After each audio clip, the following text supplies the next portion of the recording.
Sin duda una decisión que ha generado polémica en una semana bastante compleja también para el Poder Judicial. Esto entendiendo lo que sucedió con esta compra que finalmente se deja sin efecto de los autos de alta gama para la Corte Suprema. Y vamos a hablar sobre este y otros temas también con Alejandro Vera. Ya estamos con él, él es presidente de la Asociación de Magistrados. ¿Cómo está, Alejandro? Gracias por este contacto con Mega Alerta. Hola Maribel, muy buenos días. Sí, muy buenos días. Bueno, una semana compleja, lo decíamos, y que termina, ¿cierto?, con finalmente esta decisión que ha generado polémica, que tiene que ver con estos permisos, videos de llamadas a reos que están recluidos en la cárcel de alta seguridad en este módulo, bastante peligroso. ¿Cómo se entiende esta decisión y cómo les afecta a ustedes también en el trabajo que hacen día a día? Esto como señal a la ciudadanía que ha mostrado y ha alzado la voz en torno a esta polémica. Maribel, sin lugar a duda, esto ha originado obviamente una serie de declaraciones de las autoridades.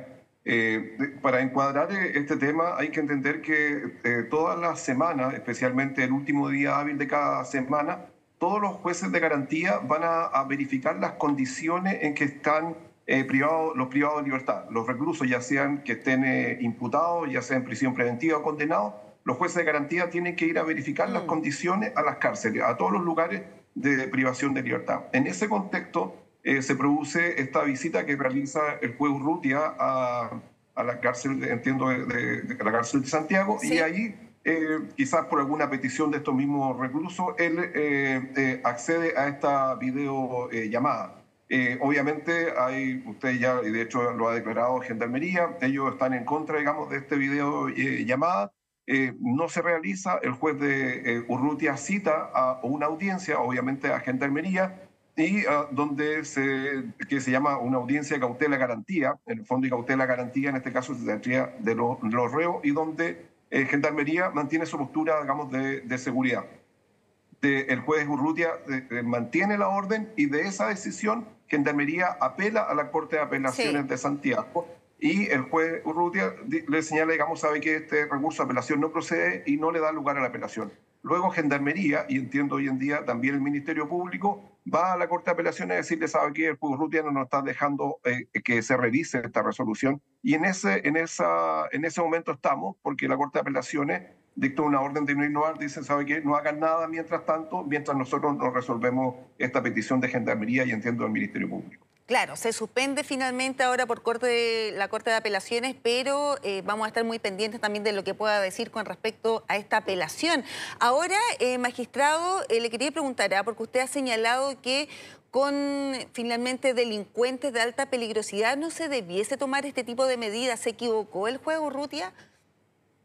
Esa es una decisión que tiene que adoptar la Corte de Apelaciones de Santiago, pero Pero su sin lugar a parecer. dudas, o sea, hay condiciones obviamente que se dan en todas las cárceles. En las cárceles, primero que nada, usted sabe que existe una prohibición de tener comunicación, digamos, con el exterior, particularmente a través de teléfonos celulares.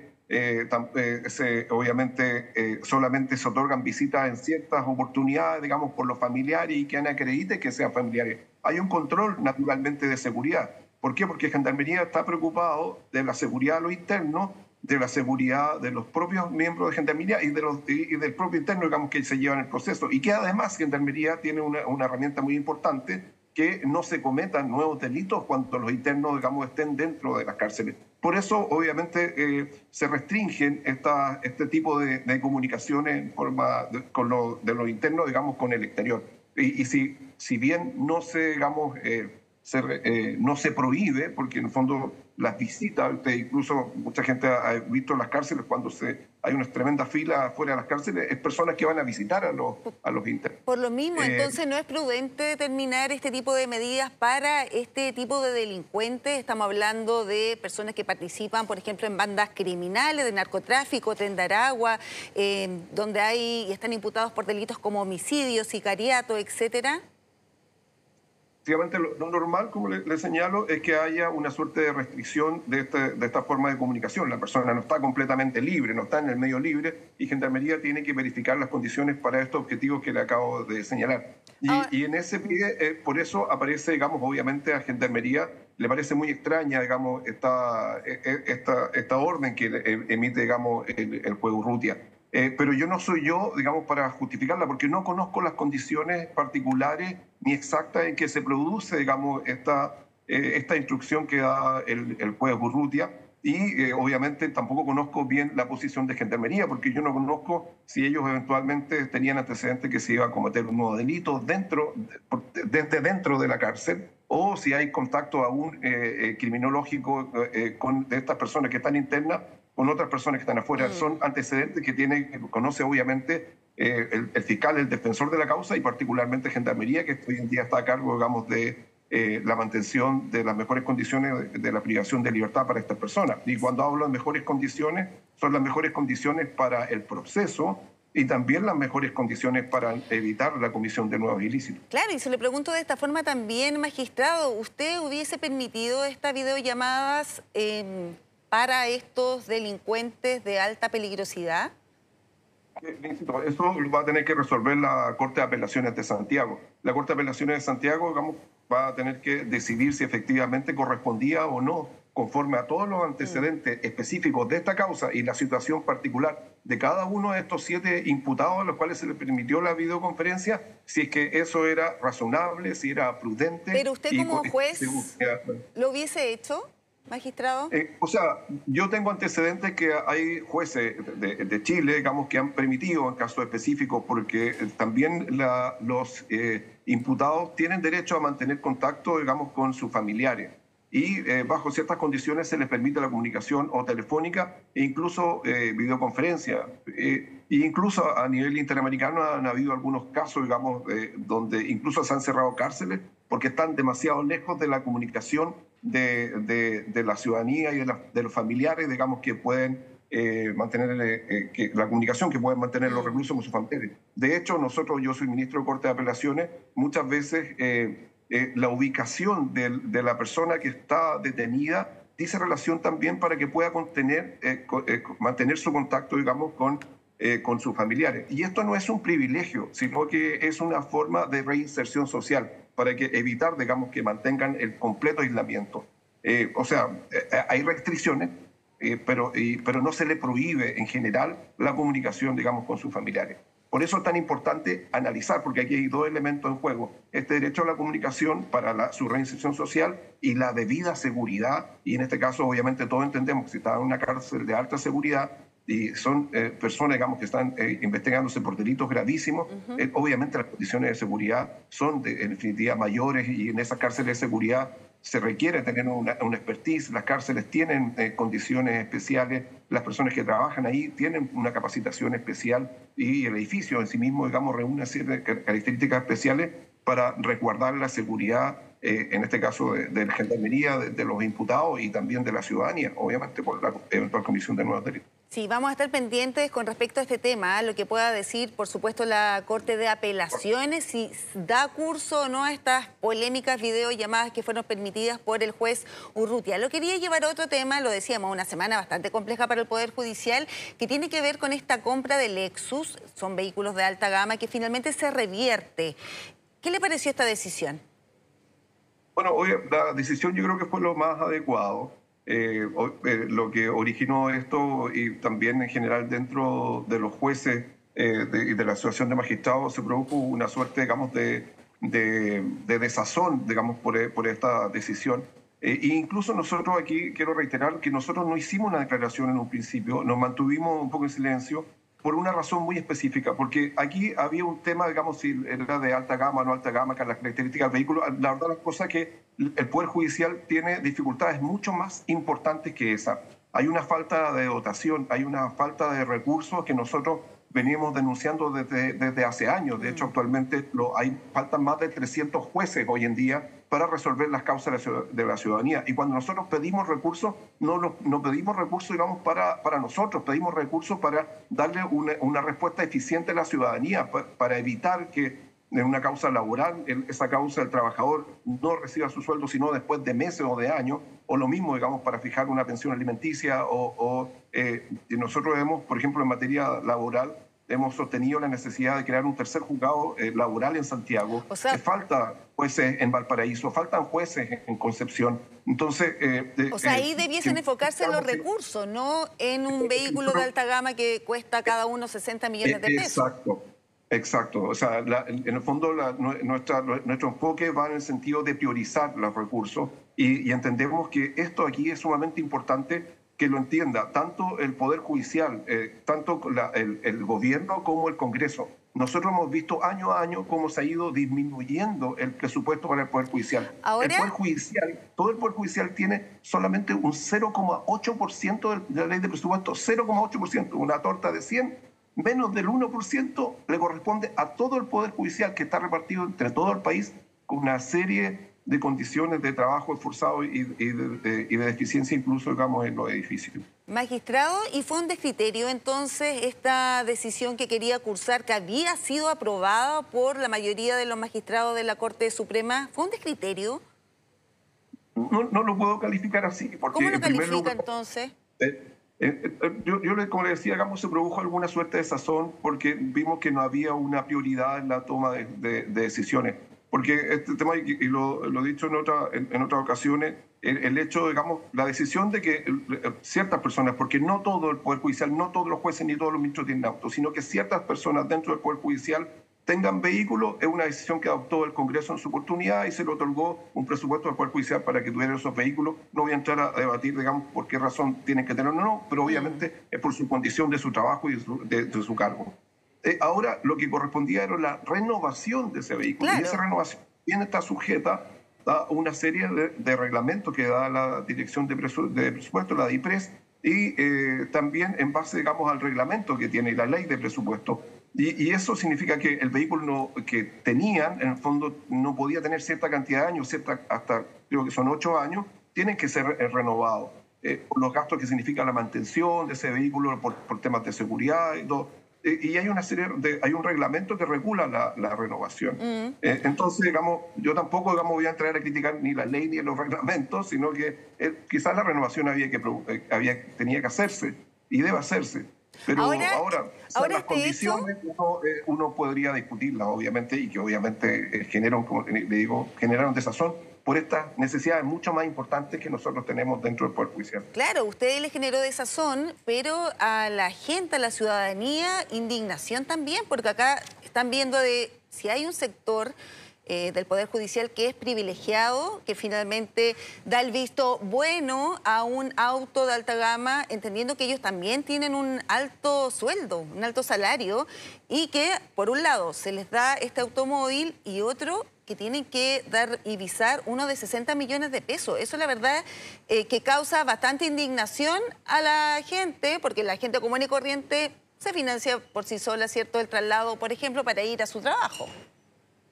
Sí, nosotros ahí como asociación, igual hace más de 20 años, incluso a instancias internacionales, nosotros hemos solicitado de que todos estos temas de carácter de dinero, de plata, de administración de recursos que se le emplean a los jueces, porque no hay ningún peso, digamos, de los jueces que no esté regulado ni que esté en la ley de presupuesto. Cada peso que se gasta en el Poder Judicial está regulado y está en la ley de presupuesto.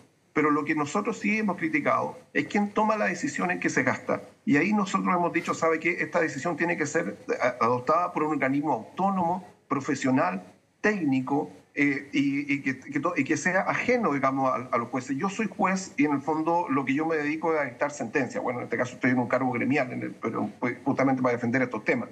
Pero me dedico a dictar sentencia. No tengo por qué estar decidiendo de qué color va a ser el auto, de qué porte va a ser el edificio, o si vamos a contratar a esta empresa de seguridad o vamos a contratar a otra empresa de seguridad. Eso debería hacerlo personas profesionales, técnicos, y es lo que nosotros hemos dicho para que se separe y que sea pedido y que incluso fue algo que se acogió en ambos proyectos constitucionales e incluso es una petición que ha formulado la misma Corte Suprema. Es que no se entiende que sean los propios magistrados... En la parte de gestión o administración. ¿Sí? Claro, tiene usted, claro, encuentro razón en el sentido de que no se entiende que sean los propios magistrados los que visan sus propios automóviles y que ellos determinen que lo que vamos a usar van a ser autos de alta gama, de 60 millones de pesos. Y se puede entender como conflicto de interés, ¿no?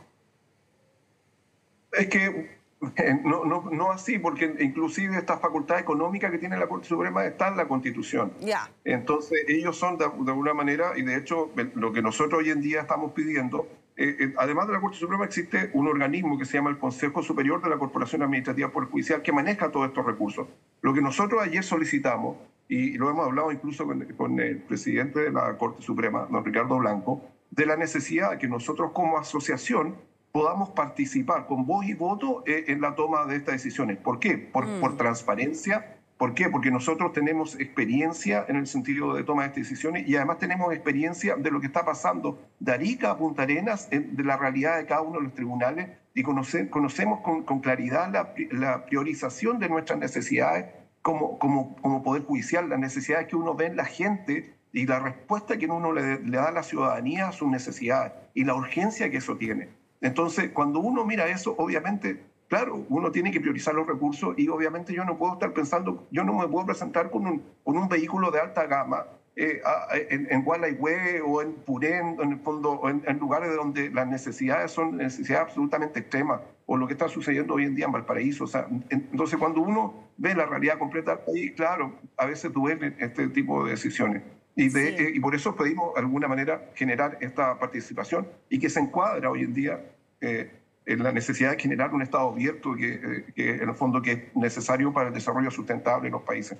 Ahora, ¿cómo usted analiza finalmente el rechazo que ha habido de toda la ciudadanía en torno a esta medida? Porque causó indignación. Incluso el presidente también, Gabriel Boric, apunta a la Corte Suprema señalando de que debe hacer más austeros. Recordemos también el ministro de Hacienda que ironizó. Él dijo, yo tengo un automóvil del año 2015 y funciona perfecto. ¿Qué le parece a usted este rechazo transversal que hubo a esta decisión? ¿Lo sorprendió? ¿Le hace sentido? Bueno, o sea, en realidad esto de la opinión pública a nosotros nos dolió y en general, y hablo de nosotros, no hablo de mí, sino que también hablo de los asociados. Nosotros tenemos contacto directo con los presidentes de todas las regiones, presidentes de la asociación regional, y el sentir de la mayoría de todos de las jueces y jueces fue de dolor primero que nada, porque, le insisto, ningún juez, o sea, ya hablo de juez, tiene auto. Ningún juez tiene vehículo, solamente los ministros de la Corte Suprema y algunos ministros de algunas cortes tienen auto. Entonces, claro, está bien si es necesario cumplir, digamos, las funciones, porque ir a estos lugares lejanos, hay un tema de seguridad, hay un tema, digamos, de transporte, de no verse involucrado en accidentes, una serie de cosas. Pero entonces cuando uno ve esto, digamos, en el fondo, cuando uno ve que no tiene aire acondicionado, cuando ve que no tiene escaleras de escape, cuando ve, digamos, en el fondo que faltan recursos, que faltan funcionarios, que faltan jueces, entonces uno dice, se produce un dolor, digamos, interno. Y por eso yo le preguntaba, magistrado, yo le preguntaba, magistrado, lo estoy escuchando atentamente, por el descriterio finalmente de esta decisión. Le insisto, o sea, la decisión se toma porque hay un reglamento, porque hay leyes, digamos, que regulan la forma en que se deben renovarse los vehículos. Y ahí hay toda una racionalidad y también ahí hay toda, digamos, una necesidad de prestar un buen servicio a la ciudadanía. Ahora, claro, yo no voy a meterme si el auto tiene super características o no características. Lo que sí le insisto es que si se iban a comprar el mejor auto del mercado, tenía que haber una razón, pero una razón de servicio. Y eso, digamos, en el fondo lo que nosotros velamos y nosotros queremos, digamos, que hoy en día se promueva, que haya una profesionalización y que estas medidas sean tomadas en forma razonable y en vista hacia la ciudadanía. Obviamente, yo creo que los ministros tienen que tener vehículos, los ministros de la Corte Suprema, pero ¿qué tipo de vehículo? Bueno, que lo haga un organismo técnico. ¿Y de qué característica que lo haga un organismo técnico? Porque yo no voy a entrar aquí a discutir si el auto tiene que ser híbrido, eléctrico o tiene que ser a petróleo o a benzina. Eso lo tiene que decidir, o si tiene que ser de alta gama o determinada marca, o si tiene que ser 4x4, o tiene que ser blindado. Todo eso tiene que decidirlo un organismo técnico profesional. Ahora, para finalizar con este tema, magistrado, ¿en qué pie queda el Poder Judicial luego de esta semana bastante criticada, lo decíamos el día de ayer, por esta decisión del juez Urrutia, luego esta compra, ¿cierto?, de vehículos de alta gama que finalmente, claro, se revierte, pero que ha generado un impacto en la población, en la ciudadanía? ¿En qué pie queda el Poder Judicial y ustedes con su trabajo que realizan a diario? Sí, yo estoy particularmente aquí, porque hay, como le digo, desazón en los jueces. Creo que los jueces están profundamente preocupados justamente de esta imagen. Creo que esto nos afecta a todos, digamos, y creo que es sumamente relevante, digamos, que nosotros entendamos, digamos, que esto, los jueces, hay una serie de jueces, los jueces, digamos, de regiones, obviamente no están ajenos de alguna manera a estos problemas que se originan, digamos, en la capital y ven estas necesidades.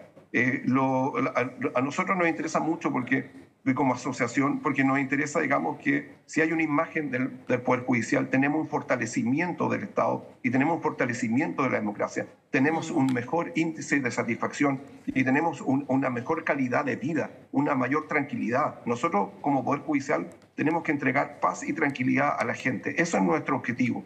Y cuando se producen estos debates, y quizás, discúlpeme el término, pero sí, efectivamente, esto de que, mire, si está calefaccionado o no está calefaccionado, que tiene cuero o no tiene cuero, eso a nosotros a su vez también nos da un poco de rabia porque hay mucha más necesidad, mucho más urgente respecto a la ciudadanía y yo creo que es importante, digamos, que la ciudadanía sepa que la gran cantidad de jueces del país, nosotros como asociación somos 1.200 jueces, en el país estamos hablando de 1.600 jueces, todos ellos están preocupados de hacer bien su trabajo y están preocupados de lo que herramientas que nos da el Poder Legislativo y el gobierno, digamos, hacer lo mejor posible. Sí. Eso yo creo que es sumamente importante. Es tan importante para nosotros mejorar esta imagen porque mejoramos en nuestros estándares de vida y de democracia.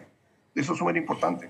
Magistrado, entonces, no duele cuando se baja un poquito en esto. Sí, pues por eso usted habla de desazón, también de dolor con respecto a estas decisiones que se han tomado y que perjudican también la imagen del Poder Judicial. Lo quiero llevar a otro asunto, que es muy importante y muchas mujeres que nos ven, por supuesto, acá en el ERTE, que tiene que ver con el aumento de las denuncias por la violencia intrafamiliar. Han aumentado estas denuncias también, los femicidios consumados, frustrados, pero lo que causa también alarma, junto con las denuncias, por supuesto, tiene que ver con que la mayoría de estas causas son archivadas, esto a la espera de que haya mayores antecedentes finalmente del Ministerio Público. ¿A qué se debe eso? Bueno, ahí en gran parte hay dos organismos que intervienen aquí, uno que es, como lo acaba de mencionar, el Ministerio Público y el Poder Judicial.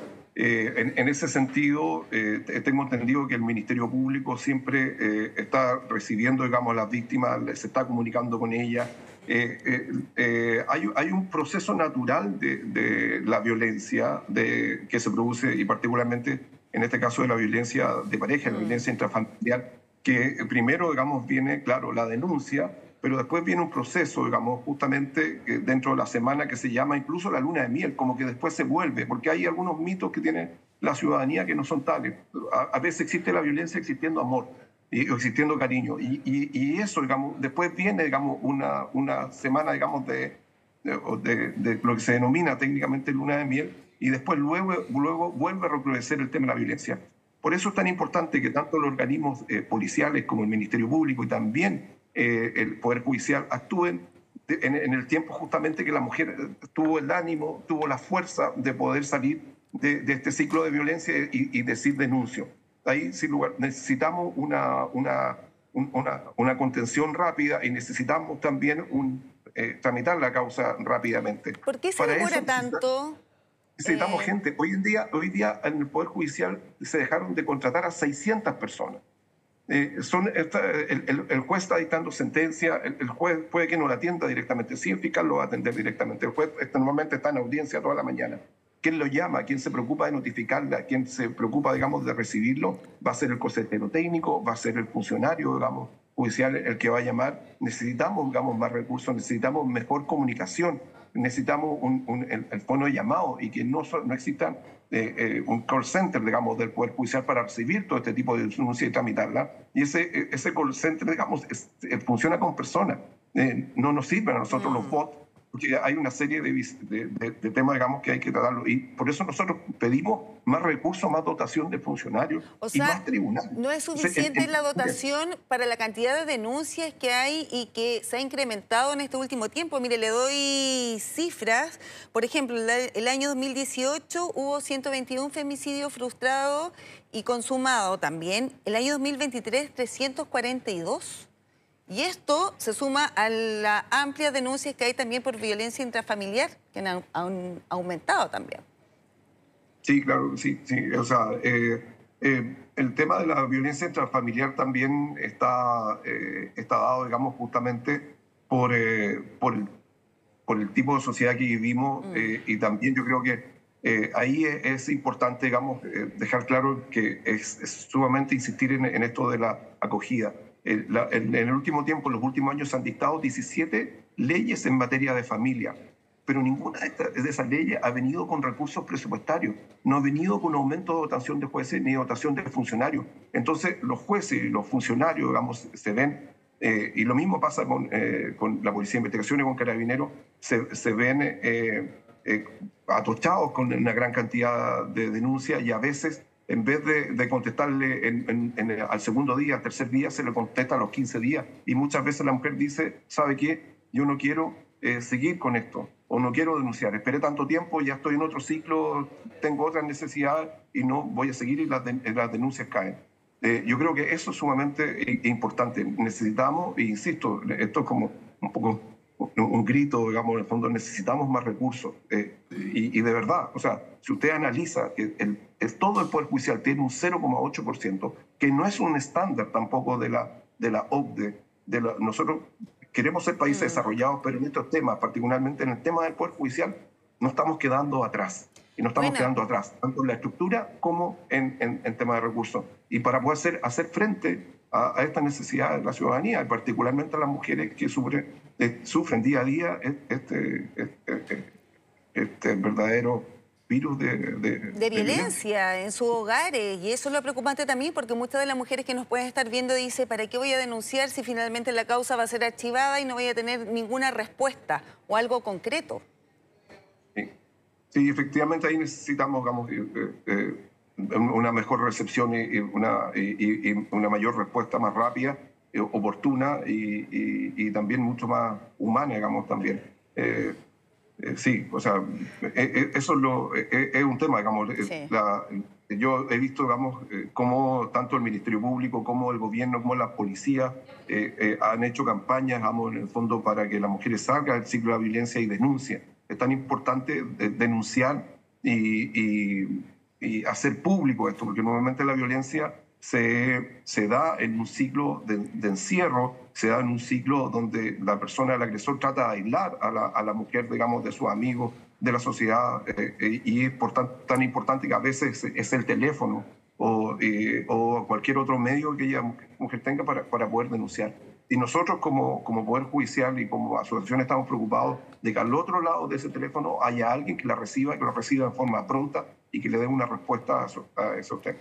Sí, muy importante, sobre todo cuando se está discutiendo y usted ha señalado que faltan recursos y por otro lado, claro, se daba visto bueno a autos de alta gama con un precio finalmente que causaron la indignación de la ciudadanía. Magistrado, gracias por toda esta entrevista, que esté muy bien, que tenga muy buenos días.